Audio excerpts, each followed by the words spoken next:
Good morning. It's Matthew Chamberlain, Deputy Director of My Future NC. Thanks to everyone for being here for the second of 4 breakfasts with Becky. Hopefully you had a chance to review the material that's uploaded on the My Future NC website under the resources page. So I make it just about 9:01. So Becky, if you want to get started, take it away. Thanks, Matthew. Hi, everybody. So we are now going to move on. If you notice, we're talking about kind of different key transition points in the post-secondary pipeline. So last week we talked about college access, and this week we're going to talk about persistence. Next week we're going to talk about completion. And what I want to make sure that we're, again, revisiting the same page in terms of what we're talking about. So when we're talking about this data, remember, this is really the first time we're ever getting a comprehensive look at the college-going behavior of 8 cohorts of North Carolina high school graduates. So we've had some good information in aggregate. We've had some good insights into the pathways with our public institutions, but we're using the National Student Clearinghouse data, and this includes almost all universities nationwide. So we had 757,000 total high school graduates. Of those, about 57%, 432,000, nearly 432,000 were immediately enrolled in a post-secondary program. And another 59,000 that we're looking at today did not enroll on time, but they enrolled within 2 years of high school graduation. And we're really focusing on first-year persistence today. And there's a lot of different reasons why we're focusing on first-year persistence. One is that the first year is really the most vulnerable time in a student's post-secondary enrollment. It's the time, either the first semester or the first year, has the highest dropout rates or stop-out rates. And so it's a big focus for institutions, but if you're talking about moving the state forward, it should be a big focus for the state. And there's a couple different definitions that I want to make sure that we are, again, on the same page on. So the first is this term on-time enrollment. And the way that we're using this, again, I'm using a definition developed by Harvard here. This is just enrollment in a post-secondary institution in the fall semester immediately following high school graduation. And we're measuring this as anybody who was enrolled full-time, part-time on October 1st. So they had an enrollment that spanned before and after or ended on October 1st. So that's how we're defining the fall semester. Delayed enrollment here within 2 years is enrolled in a post-secondary institution within 2 years of high school graduation, but not on time. So we're not going to be able to get all of the students in our last cohort, the 2016 cohort for our delayed students, because we aren't going to have enough time to see them.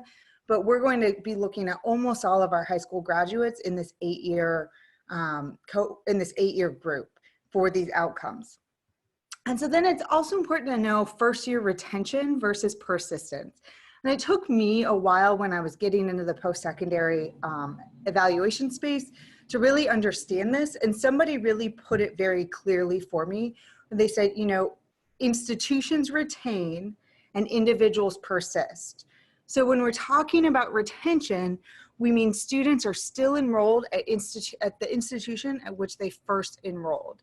So the reason why you see a lot of focus on retention rates is because they're the easiest to measure with the data that we typically have.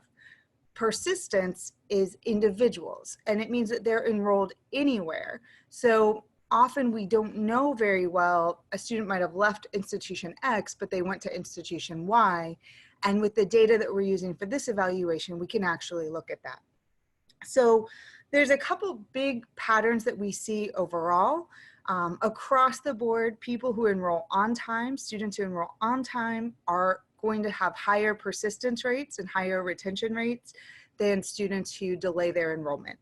And just mathematically, remember, it's impossible to have a higher retention rate than your persistence rate. So when we look at the outcomes of the students that we're looking at, you can see, again, big gap between those who enroll on time and those who are delayed, which again might be one of the reasons why we prioritize focusing on time enrollment.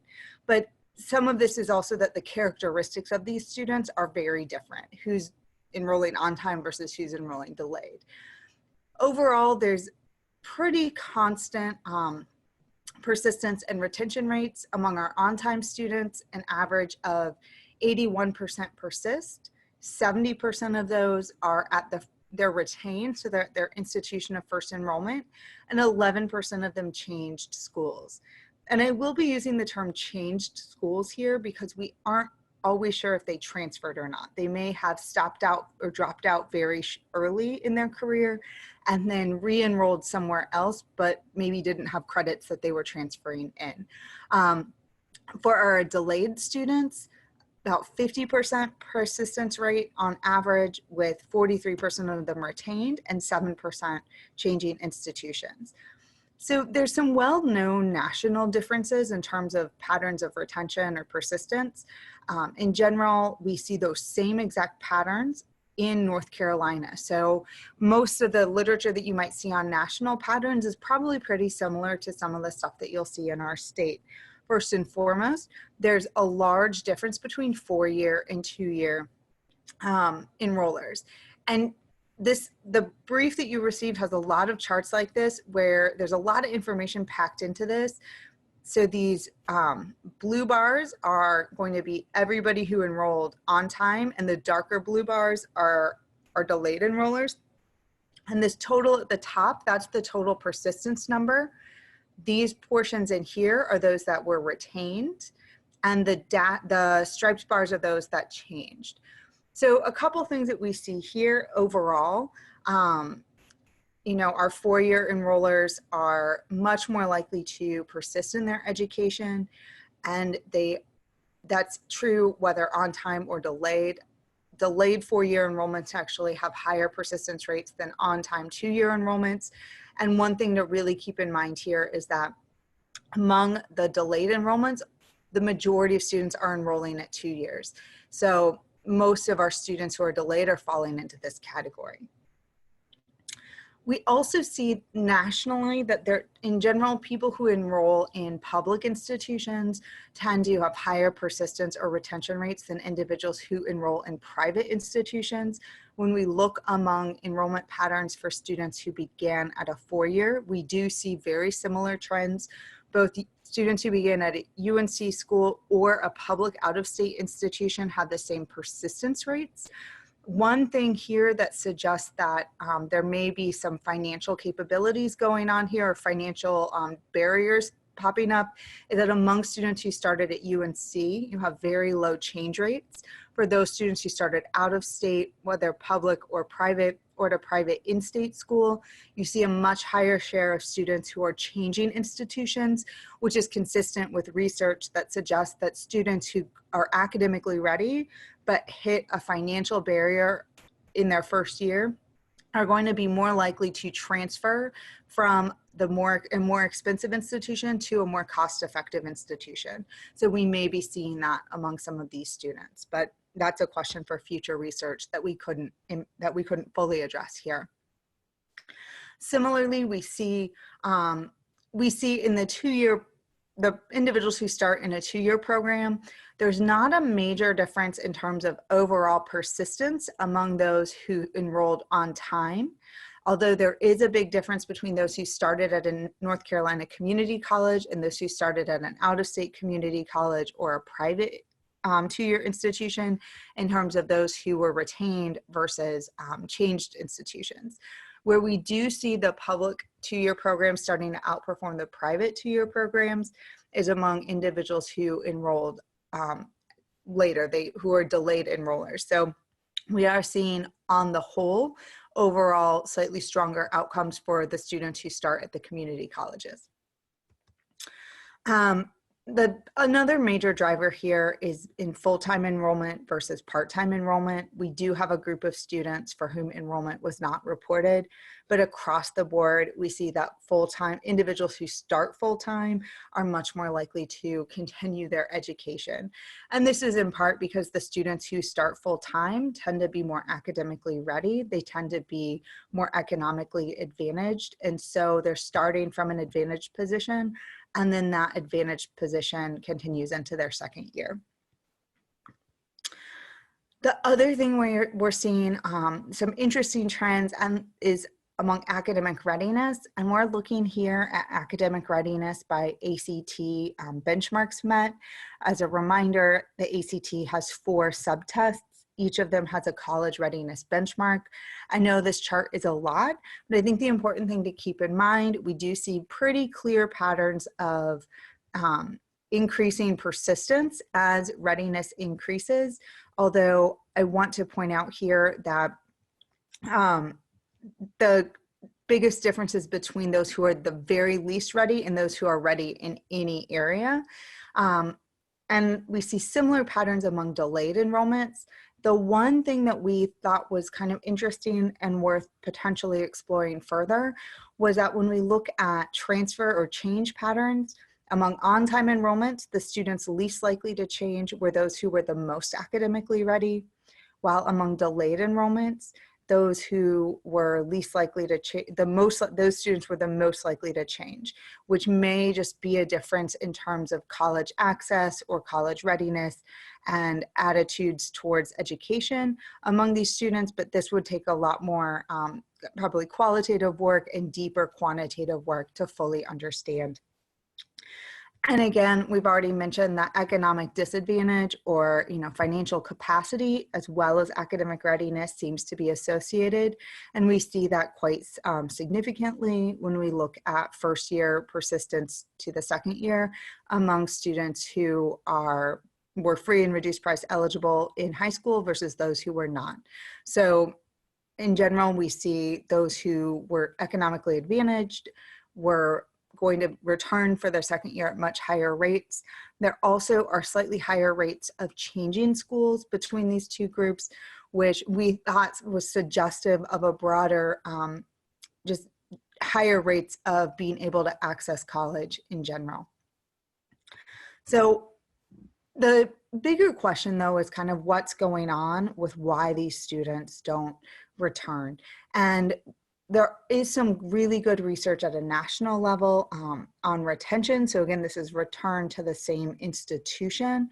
And a large study of non-retained four-year students found really 3 major groups of students. So the first was underprepared students. Those who are academically just not ready for college were the most likely to leave entirely, or they were going to make a transition from a 4-year institution to a 2-year institution. And we may have seen some of that going on in our those ACT scores that I just showed you. Affordability issues, those were students who are academically ready but not financially capable of affording college to the same extent as their peers, and they were most likely to transfer to a more affordable institution. And that's consistent with some of the change rates that we saw among students who started at an out-of-state or private 4-year institution. And the last is a group called that they just labeled unexpected underperformers.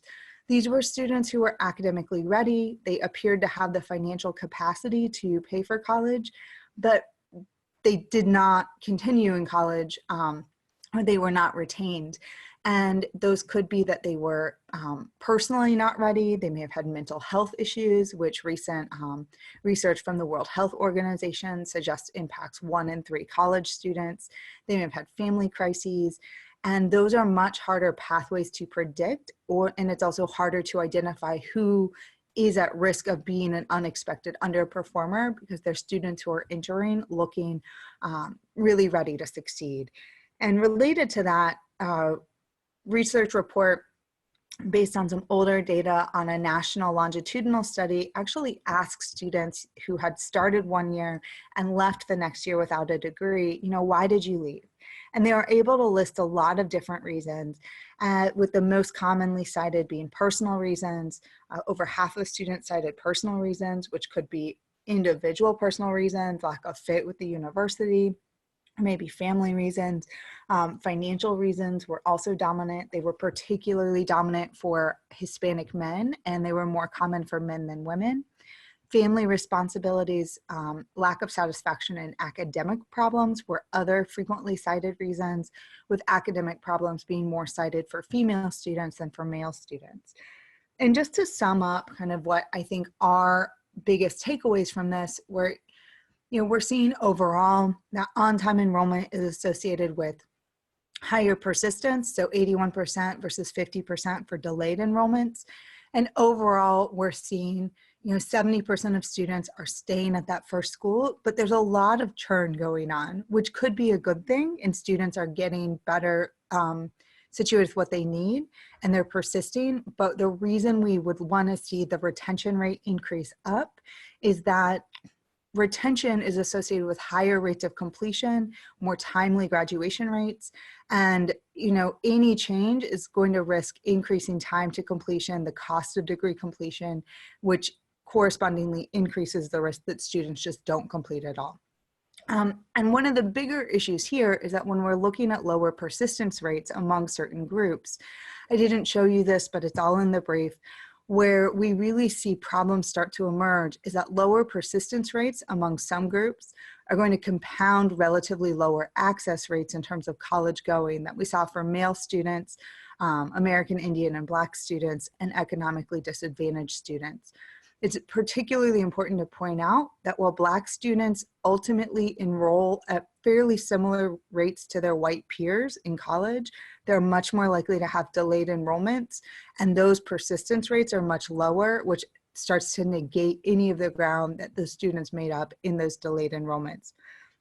And the other challenge here is that there's really no single reason why students leave. There may be types of reasons that are more common for certain groups of students or more common at different institutions. But it suggests, again, as most of the research we've been doing suggests, is that there really is no single intervention or approach that is going to be the best. Rather, there's going to be the best approach for the community in which you're in, the population that you're addressing, or the program that you are running. So that's it for kind of running through that. And I'm looking forward to your questions now. So Becky, I think Jeff Cox had a question earlier. He put it in the chat, but we ran through the slides. I'm not sure which two he was referring to, but he was wondering if the slides were covering both 4-year and 2-year colleges. But we'd have to sort of scroll back through the deck to figure out which one. Okay, so the slides were at the very top. If it was on time and delayed, that's everybody, regardless of where they enrolled. So this is persisted and retained. And then this is for all 4-year, all 2-year here. And then we break out 4-year by type of 4-year, by kind of institutional sector, and 2-year by type of institutional sector. So if you're looking at the brief, it starts very similarly to that, and then it kind of peels back those layers as it goes through. Yeah, I think I was looking at maybe some later slides where it didn't address in the title if it was 2-year, 4-year. Yeah, some of, yeah. If it doesn't address it, it's everybody. It's everybody. Okay. All right. Very good. And so, yes, I was wondering if, if you get into looking at specific demographics like economically challenged students, I'm curious on if we know if students who are economically disadvantaged have different persistence rates in 2-year versus 4-year, for example. Yeah, that's a great question. And we started to look into that. And I think if I recall correctly, what we found was that overall these patterns hold across sectors and across, in the big macro ways that you can slice and dice, a lot of these patterns hold. And they're compounded by the fact that the groups that are having these lower rates, you know, they're more likely to show, it's hard to fully disentangle what's going on, right? We know our minority students are often have higher rates of economic disadvantage, which means that they're often entering more academically underprepared and starting part-time at a 2-year institution. And to some extent, if you do a regression and you start to control out for that, the outcomes are very similar, but it's hard to fully disentangle all of those different elements that start to drive the big patterns. Yeah, you're getting at what I was thinking about. If you were able somehow to account for the differences in our populations of students, that generally speaking, community college students are you know, have met fewer of those ACT benchmarks for being prepared. They're more economically challenged. They're more diverse. They're more this and that and the other. I'm just trying to think, if you equate for those, are we doing better or worse or similar to, you know, what the universities are doing? That would be the question. Yeah, and I think that on that question, it would probably be more comparable because the community colleges are essentially open enrollment, right? You take all comers, and you have to compare to a similar 4-year institution. Within the UNC system, there's a really wide range of outcomes. So just showing for the system as a whole can be a little bit misleading. Well, not misleading, but obviously we can go really deep on all of these. And I will say that it was really hard as we were writing the memo to try to keep an overarching narrative, you know, to try to pull out what is the most important thing to share, but also be aware that the more you peel back the layers, the less there's a cohesive story, and you'd have to start looking at what is the story within that individual institution or within that individual region. I just think we have to be careful as we're telling the story to make sure that, you know, we're either doing an apples to apples comparison or acknowledging that we're not, and that it's you know, that we are for sure working with different demographics in terms of the universities and the community colleges. It's not making excuses for community colleges not having higher persistence and graduation rates, but just really just acknowledging what some of those issues are that are compounding the problem. No, I think that's a really good point, and thank you for making that. We got a few more minutes. If anybody else wants to ask anything of Becky while we're here. All right. If not, we can cut you a little bit loose this morning. Appreciate everybody that dialed in. Again, just a reminder, we've got 2 more of these coming up the next 2 Tuesdays. Then there'll be a break, and then we're going to start a different one starting on Tuesday, November 6th, which I believe is Election Day, if my calculations are correct. But thanks to everybody that joined this morning. And again, we'll send around information in case you missed last week's, how to download that or how to watch that one, and all the future ones too. So thanks everybody, and have a great day.